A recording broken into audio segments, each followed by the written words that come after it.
Once in a small village, there lived a man named Farhan and his son, Tariq. Farhan was a hard-working man who had built his life through discipline and effort. But his son Tariq seemed to waste every moment.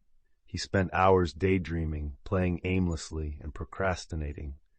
Farhan was worried, feeling that his son wasn't understanding the value of time. He tried talking to him, but the words fell on deaf ears. One day, Farhan visited an old wise man named Idris, who lived on the edge of the village. Idris was known for his deep wisdom and calm demeanor. Farhan poured out his concerns about his son, asking for advice on how to help him understand the importance of time. Idris listened quietly and then smiled gently. "Farhan," he said, "I understand your worries, but the key to teaching your son is not in words, but in actions. You need to show him, not just tell him." "How?" Farhan asked eagerly. "Take him on a journey," Idris replied, "but don't explain anything about it to him just yet. Let the experience speak for itself." The next morning, Farhan took Tariq on a long walk through the dense forest surrounding their village. They walked in silence for hours, crossing streams and climbing small hills, until they reached a clearing where the sun shone brightly over a large ancient tree. Farhan paused and pointed to the tree's massive trunk. "This tree has stood here for hundreds of years," he said. "It has witnessed the passage of time, storms, droughts, and seasons changing, but it does not rush. It uses its time wisely, growing slowly, steadily, and purposefully." Tariq, who had been restless and distracted for most of the journey, looked up at the tree. "It's just a tree, father," he said.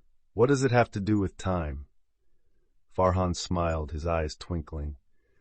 "Now, I want you to do something. I've brought you here for a reason. Take this stone." He handed Tariq a small, smooth rock, and throw it as far as you can into the river. Tariq did as he was told, hurling the stone with all his strength. They stood in silence for a moment as they watched the ripples disappear into the water. "Now," Farhan said, "I want you to find that stone again." Tariq laughed. "That's impossible.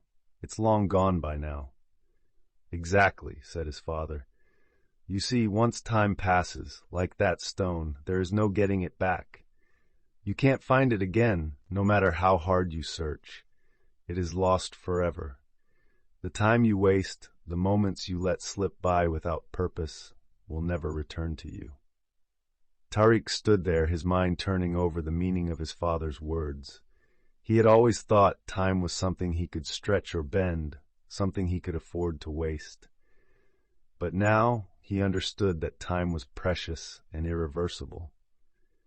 They walked back home in thoughtful silence, and over the next few weeks, Tariq's attitude began to change.